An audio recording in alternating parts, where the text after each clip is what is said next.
Hello friends, कैसे हैं आप सब लोग। स्वागत है आप सबका मेरे यूट्यूब चैनल जिसका नाम है कैप्टिवेटिंग मंडी।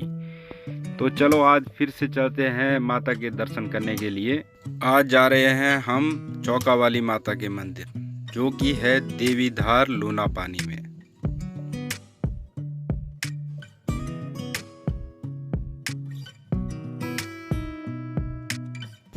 ये मंदिर नेर चौक बस स्टैंड से लगभग 5 किलोमीटर की दूरी पर है। आज मैं अपने रिलेटिव के घर गया था, तो सोचा आपको यहाँ से चौका वाली माता के मंदिर दर्शन करने के लिए ले जाएं।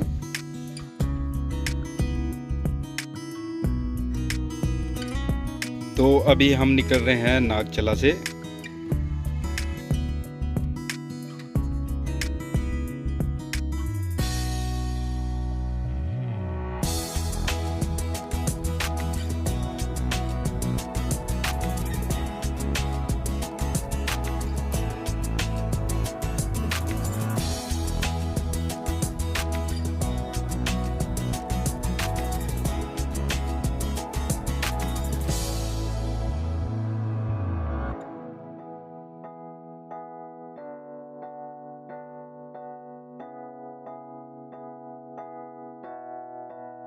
तो अभी हम मेन रोड से लूना पानी गहरा रोड पे मुड़ गए हैं।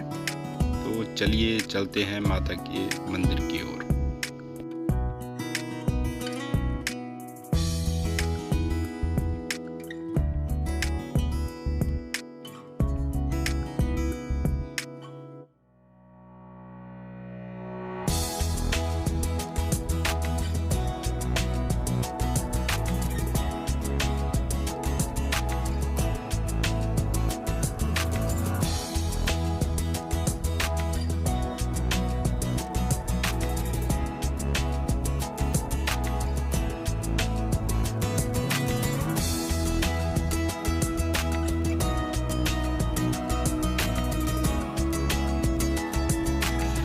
ये है जोगनी माता का मंदिर।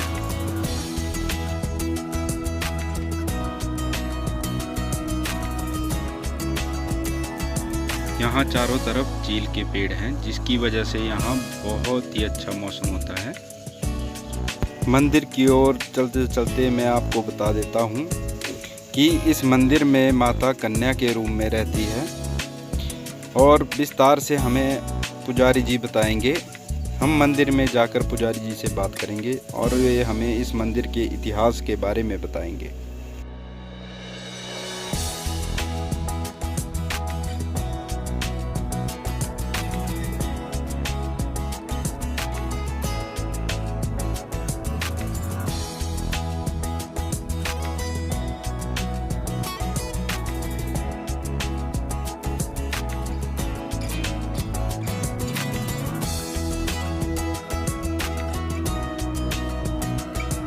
और ये हम पहुंच गए हैं मंदिर के गेट पर।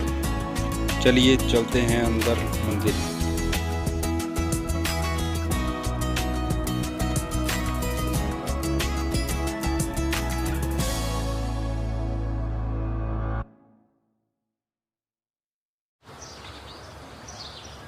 बहुत ही सुंदर मंदिर है और एकांत स्थान में है।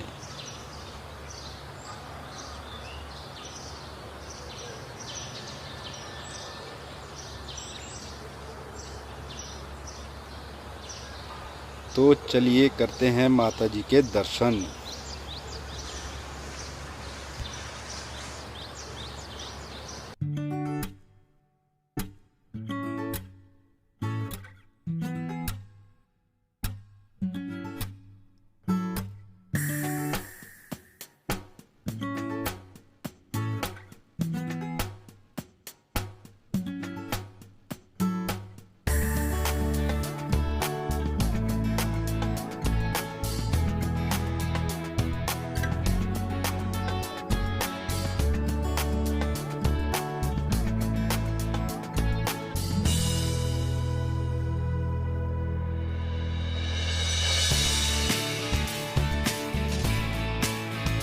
तो चलिए चलते हैं पुजारी जी के पास और जानते हैं मंदिर के इतिहास के बारे में। मैं नेत्र सिंह पुजारी माता दुर्गा चौका जी का हूँ। तो माता यहाँ कैसे प्रकट हुई, ये पुराना इतिहास है। माता यहाँ सतयुग से रहती है माता के कथनानुसार।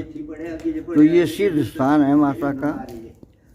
कहते हैं कि यहाँ राणा लोग रहते थे, उनकी ये राजधानी थी, तो उनकी ये कुलदेवी थी। तो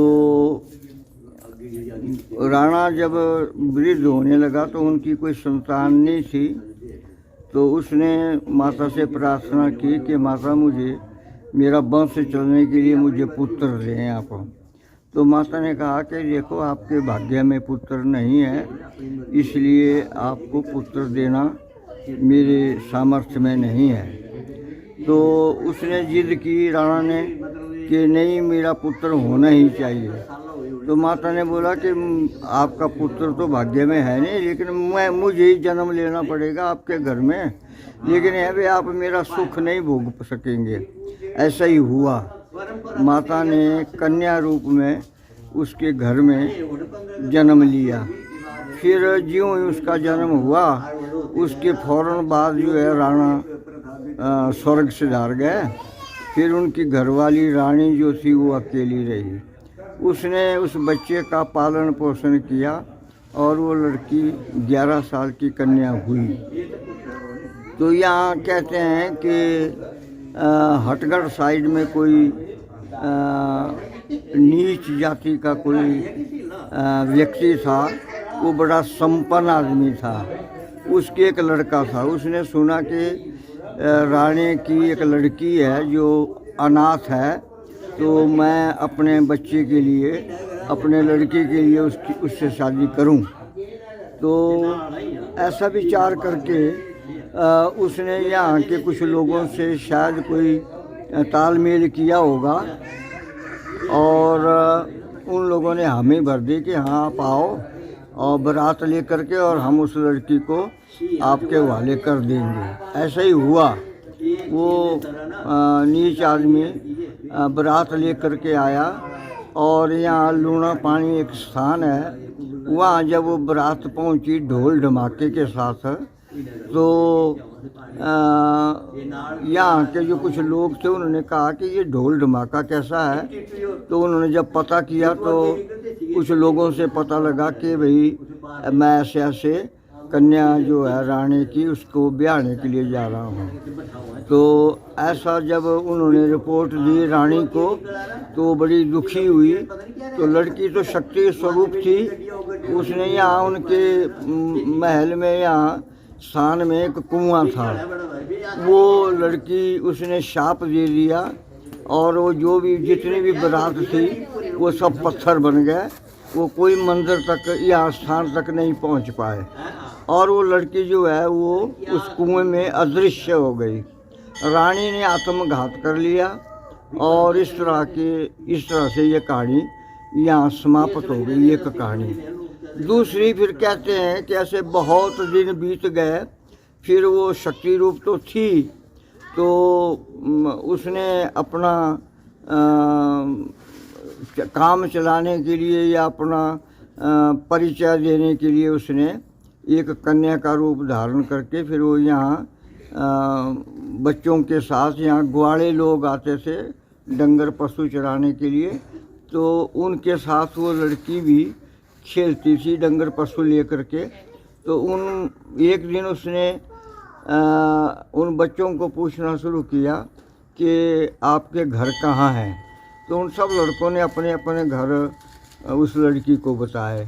फिर उस लड़की को भी उन ग्वालों ने पूछा कि भी आपके घर कहाँ हैं। तो पहले तो वो टालती रही लड़की, लेकिन 2-3 दिन के बाद उसने बताया कि चलो मैं आपको अपना घर बताती हूँ। इस तरह फिर वो उन सब बच्चों को कुएं के पास ले आई और वहाँ छलांग लगा करके वो अदृश्य हो गई और वो बच्चे सब बड़े दुखी हुए और वो रोते चलाते अपने अपने घरों में गए उन्होंने अपने माता पिताओं को बोला कि भी ऐसे ऐसे एक लड़की ग्वाड़ी थी, वो गौएं चराती थी हमारे साथ, और उस कुएँ में छलांग लगा करके मर गई या ऐसे हुआ। तो वो लोग भी भागे भागे आए, उन्होंने कुएं को ढूंढा, कुछ लोग उतरे नीचे तो वहाँ वो लड़की उनको नहीं मिल पाई। फिर उन माँ बाप ने उन बच्चों को ऐसे डांटा कि आप झूठ बोलते हैं वगैरह वगैरह। तो बाद में ये कहानी फिर दूसरी यहाँ ख़त्म हो गई। कुछ दिनों के बाद अब उसने प्रकट तो होना ही था, तो गांव के किसी विशेष आदमी को उसने ऐसे अपने स्वप्न में या ऐसे बताया कि मैं यहाँ शक्ति स्वरूप हूँ और भाई आप मेरा स्थान जागृत करो। तो इस प्रकार फिर वो लोग यहाँ इकट्ठे हुए और माता को जागृत किया और यहाँ उसका छोटा मोटा मंदिर बनाया और छोटी छोटी मूर्तियाँ बनाई। फिर वो यहाँ चलता रहा कुछ दिन। बाद में ये समय बीतता गया। अब ये कहानी बहुत पुरानी है, दंत कथाओं के आधार पर है ये। हमारे जो बुज़ुर्ग थे उन्होंने ये हमें सुनाया कि ऐसे पीछे से ये बात चल रही है। फिर माता ने भी इस बात का समर्थन किया कि मैंने जब बात की माता से तो माता ने कहा कि ये कहानी लगभग ठीक है। तो इस प्रकार ये स्थान अब काफ़ी हमने इसकी डेवलपमेंट की और काफ़ी अच्छा है। लोग बड़े दूर दूर से यहाँ आते हैं और प्रार्थना अर्चना और पूजा सेवा वगैरह करते हैं। इस तरह इस स्थान की महत्ता है और इस स्थान का परिचय है। मेरी पूरी वीडियो देखने के लिए धन्यवाद। और भी ऐसे सुंदर मंदिर देखने के लिए सब्सक्राइब करें मेरा चैनल कैप्टिवेटिंग मंडी। लाइक करें, शेयर करें, कमेंट करें। धन्यवाद।